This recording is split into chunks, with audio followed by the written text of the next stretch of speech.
So hey, I'm gonna do the best I can to put together this Thursday review video. I don't have ink at home. It didn't arrive today. I was hoping to get it all done, so I'm gonna have to write it out. So let's say you've got a graph that looks like this, and it tells you age is Y. That means this is age. And shoe size is X. That means this is shoe size. It's pretty simple. You just got to label where the things go.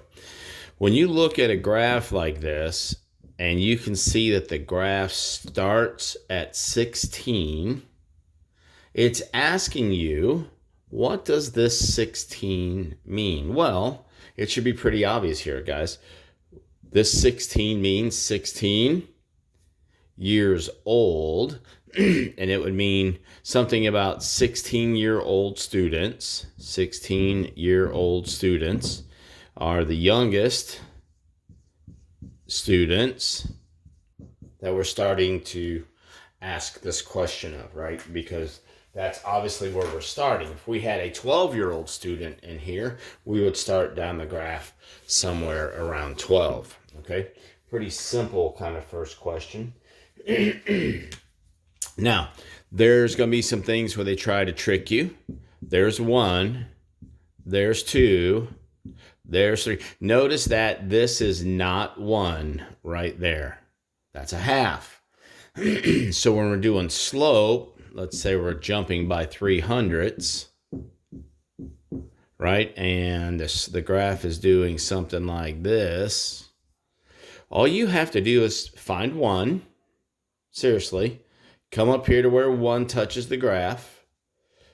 And then when you look over here, what you can realize is this. I went from 0 to 300, that's plus 300. And I went from 0 to 1, that's 1. So my approximate rate of change or slope of this graph is, well, 300. Look, you can see it happen again, right? From here, I go up 300 more, and I go right 1 more to number 2, and you can see that your rate of change stays pretty consistent, okay? Those are just pretty much visual. Those are going to be graphs, and you're going to have to piece them together. You're going to see this question all year long. It is one of the ones that y'all keep just, not mastering, and so we're just going to keep asking. Remember, f of x is the same thing as y. And as soon as you rewrite this as y equals negative 12, in this situation, you actually have the range immediately. As soon as you rewrite this as y equals negative 12, here's your graph.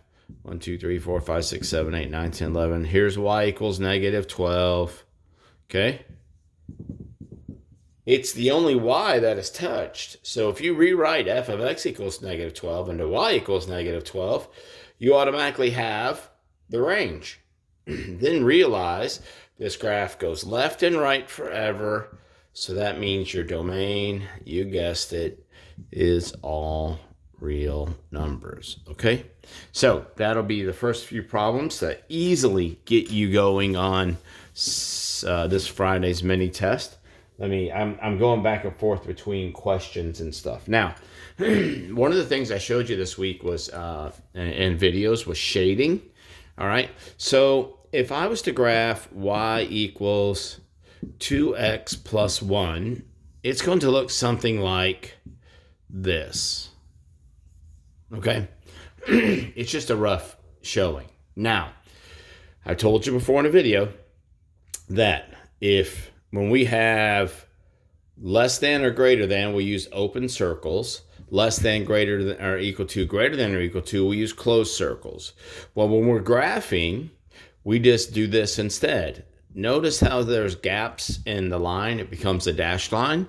And if it's an equal to, we use a solid line. Now in the video, if you took notes, anything on a solid line is part of the answer because it says equal to the line.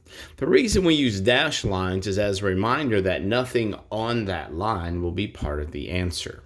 So if this is the graph of y equals 2x plus 1, okay, well, I should have left it. This could also be the graph of y equals less than or equal to 2x plus 1, but less than means less than the line. So everything down here is an answer.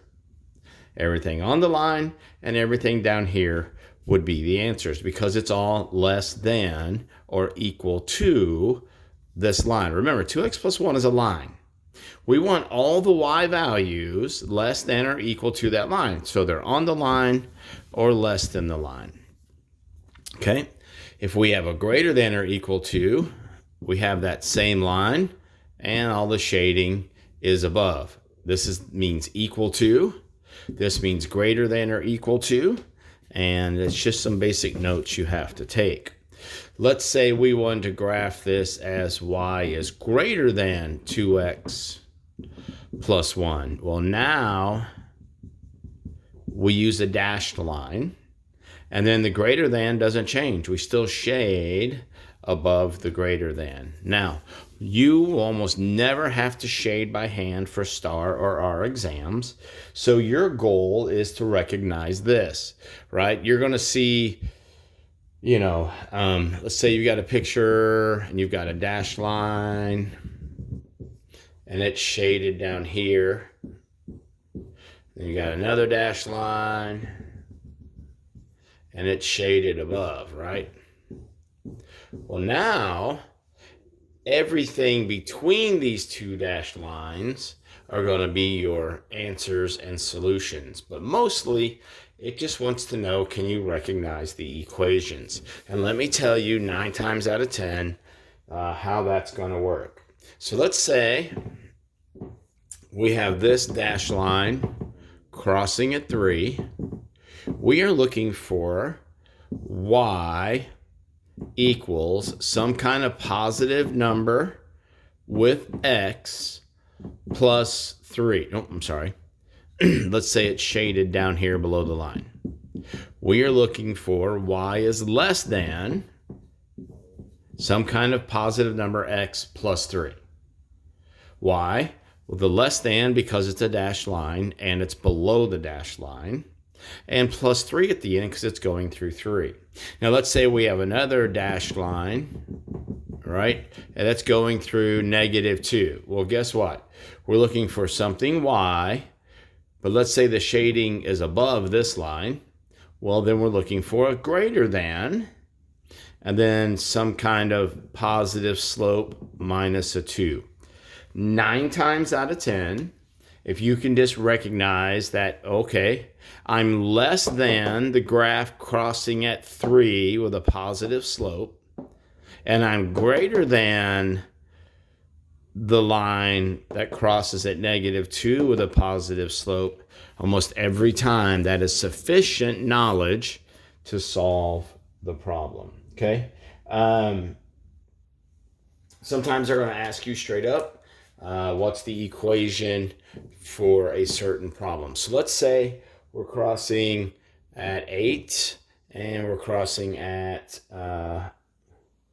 4 here, and we have a dashed line, okay? And it's all shaded above the line. So pay very close attention, and we'll build this in such a way you can quickly and easily find the answers. First off, we know it's going to be y. Dashed line, the dashed line means greater than or less than. And since it's shaded above the line, that means greater than. Okay? Look what we know at the end. It's crossing at a +8. Okay? Last thing we just have to figure out is the slope. Pretty simple here, guys. If you're doing all your practice, these are pretty easy. We go down 8, which is -8. We go right 4, and we see that -2 is our slope. And just like that, we have built this equation. Now, I'm trying to speed up to keep this under 10 minutes. I'm not going to make it. But just so you know, we only have one question left to go. We want to use elimination. Now, I will never know if you use elimination or substitution or even the calculator on a test unless we have a no calculator part. We're just not going to do that to you. But what we need to see here real quick is, let's say I've got 3x plus 2y equals 18. That's supposed to be plus 2y. And I have x plus y equals 4. All right, I'm going to get rid of my y's because I just want to. And so I will do a negative 2, get negative 2x minus 2y equals negative 8. And then I write this equation down below it. 3x plus 2y, that's a 2, equals 18. Then I add them together. 3 minus 2 is 1x. 2y minus 2y is 0. 18 minus 8 is 10. And I already know part of my solution here is that x is going to be 10. Remember, solutions are going to be a coordinate point. So then I'm going to take the easier of the two equations, if you will. I'm going to take this x plus y equals 4, because that one's easier to me. I know that x is 10. I'm looking for y. I just subtract my 10. And of course, y is negative 6. And I'm done. All right, that's a quick video for y'all for your review. I wanted to get it done so I can get it posted. Make sure you're getting it watched and study that thing up so you can pass Friday's mini test for your little bonus points.